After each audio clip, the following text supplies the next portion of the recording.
Boa tarde a todos. Agradecer pelo esse convite de ministrar esse assunto aqui, de falar sobre patologias congênitas de cabeça e pescoço. E vamos dar continuidade aqui ao simpósio. Sempre que eu vou falar sobre patologias de cabeça e pescoço, eu gosto sempre para os estudantes que nos acompanham lá no Albert Sabin, no ambulatório, que é importante para determinadas patologias de cabeça e pescoço, você ter essas idade, início dos sintomas, uma anamnese bem feita.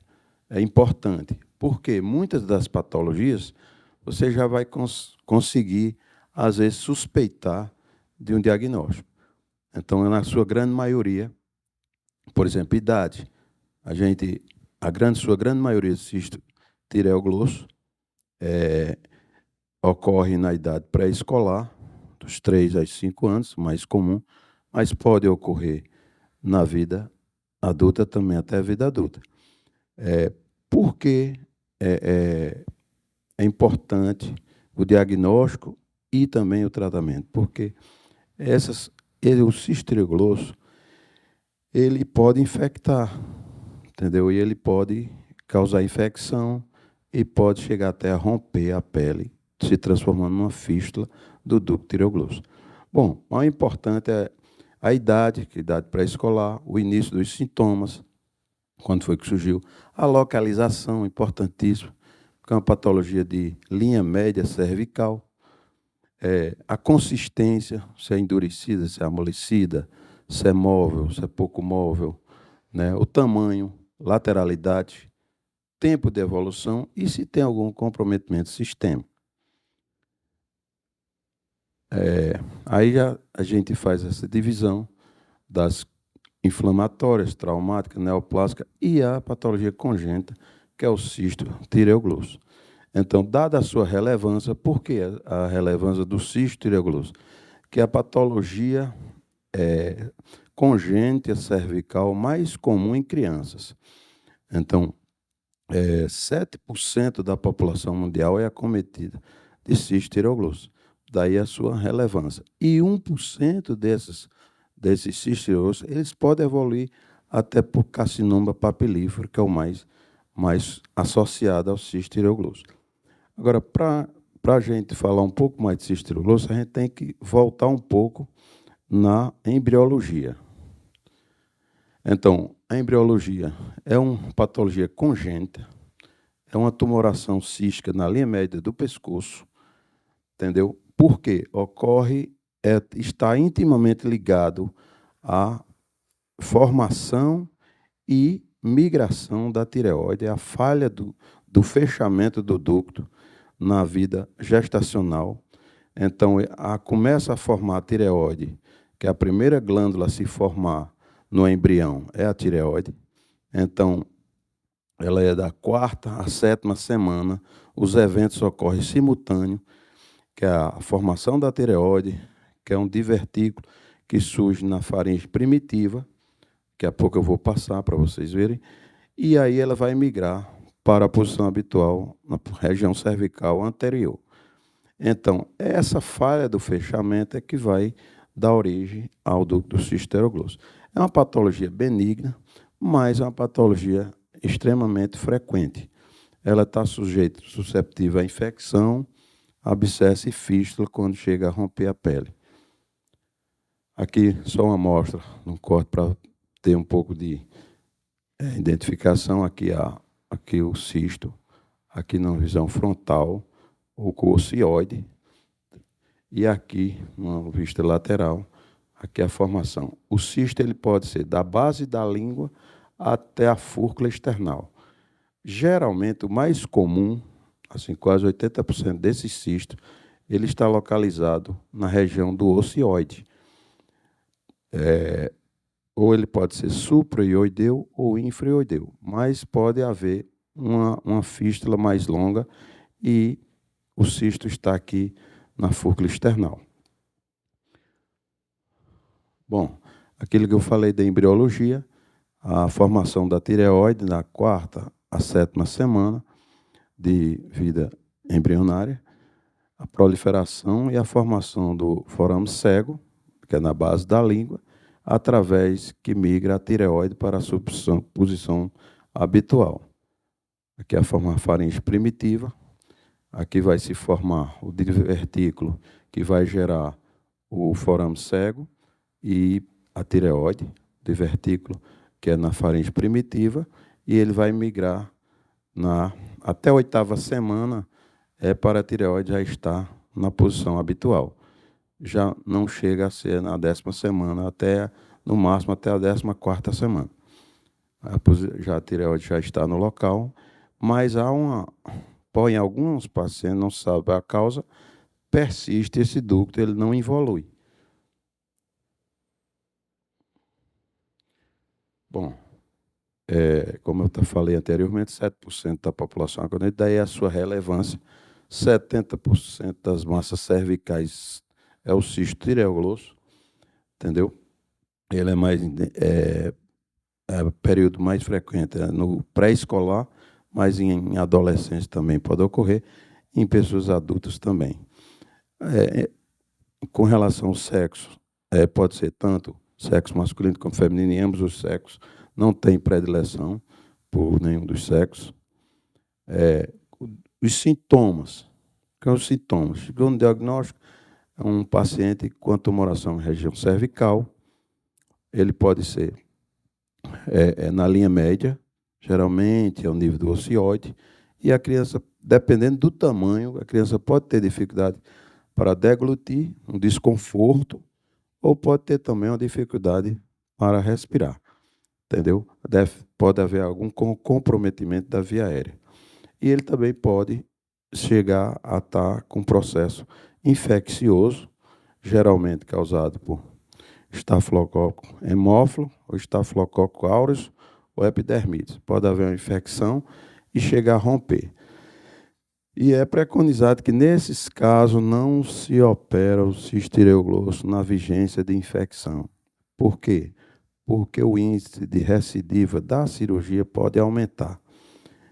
Certo? Então, é relativamente contraindicado, não faz o tratamento clínico, inicialmente, com antibiótico anti-inflamatório, para regredir a infecção e operar posteriormente. Geralmente, o recomendado é após 90 dias. O diagnóstico. O diagnóstico é importante, que eu reforço bastante com os estudantes, tem muitos estudantes aqui, é anamnese, exame físico. É importantíssimo saber quanto tempo começou, se é na linha média, se é móvel, se ele move com as manobras de protrusão da língua, porque o cisto tireoglosso, ele ascende e ele se movimenta, por causa que ele está ligado ao ocioide, então há uma movimentação ascendente e descendente. E também, em crianças maiores, pedir para a criança colocar a língua para fora, dar a língua para a gente. Então, isso no exame clínico. Exames de imagem. O que mais eu ressaltei aqui é o que são citados, mas o que a gente usa mais no nosso dia a dia é o ultrassom. Ultrassom por quê? É fácil de você solicitar, é um exame que não machuca a criança, é um exame que é rápido, factível e consegue, com uma expertise do colega, pode já nos trazer até um diagnóstico, diferenciar de outros diagnósticos diferenciais. Existe a tomografia, ressonância, mas isso já aumenta o custo, tem que sedar a criança, então inviabiliza solicitar exame de imagem.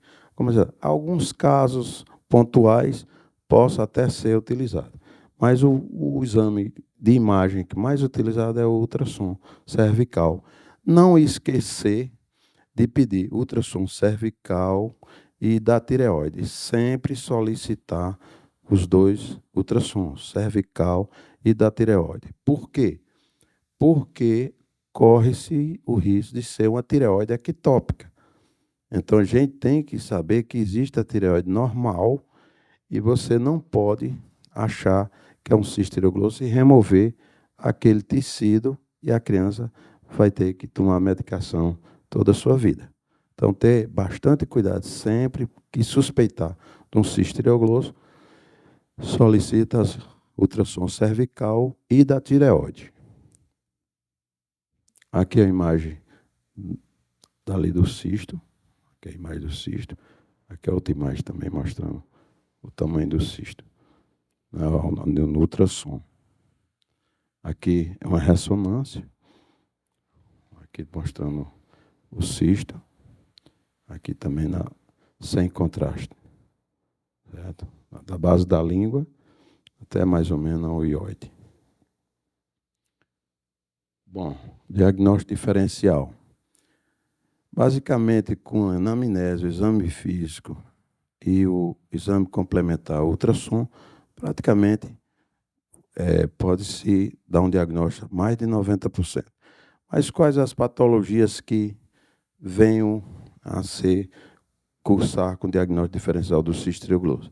Temos vários. Os mais comuns são esses aqui.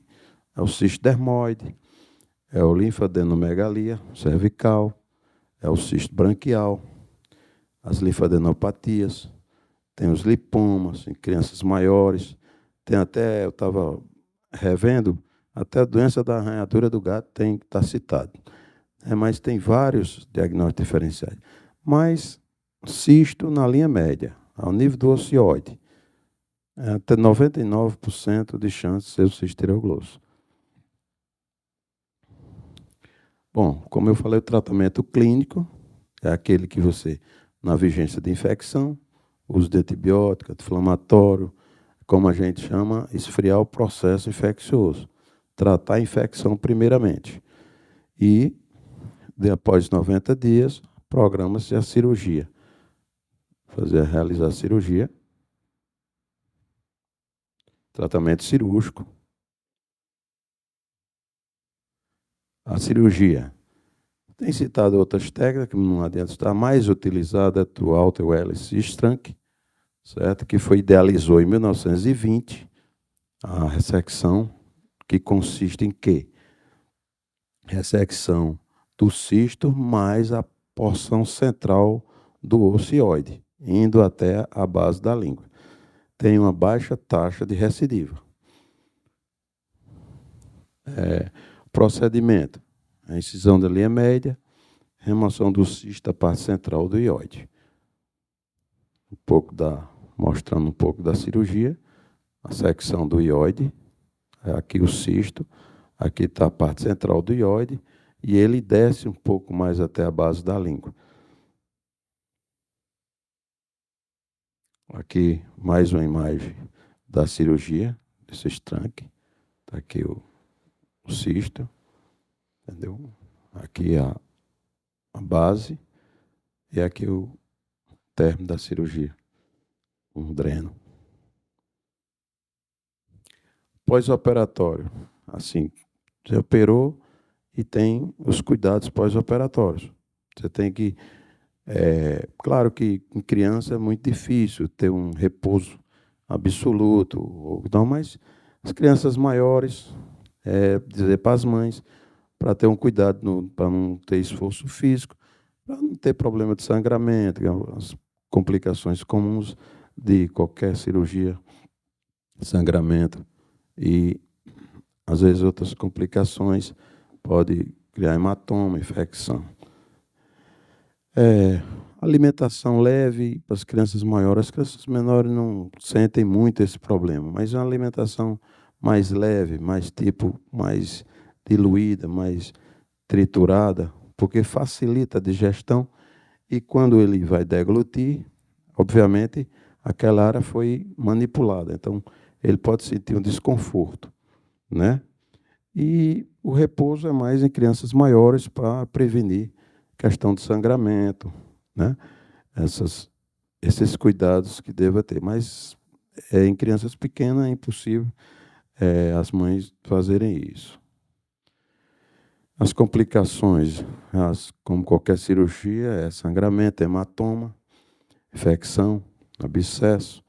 Já pode ocorrer, em alguns casos, dependendo de alguns cistos, que ele às vezes pode estar grudado na cricoide, pode haver lesão de via aérea, pode haver lesão de nervo, tá entendendo? Hipotireoidismo, pode levar ao hipoglosso, entendeu? E recidiva. Tem alguns casos que às vezes a gente faz toda a cirurgia do jeito que é para ser e o paciente pode recidivar esse cisto. Então, às vezes, tem que conduzir esse paciente para uma reoperação. Aqui, essa foto é justamente para os estudantes que estiverem atendendo em algum lugar, interior, né? Tá, chega essa criança com massa, a pessoa, não, cisto tireoglosso. Aí não pediu o ultrassom da tireoide, né? Então, isso aqui é uma paciente com a tireoide ectópica. Então, você tem que ter bastante cuidado, sempre solicitar ultrassom cervical e da tireoide. E muito obrigado. À tua disposição.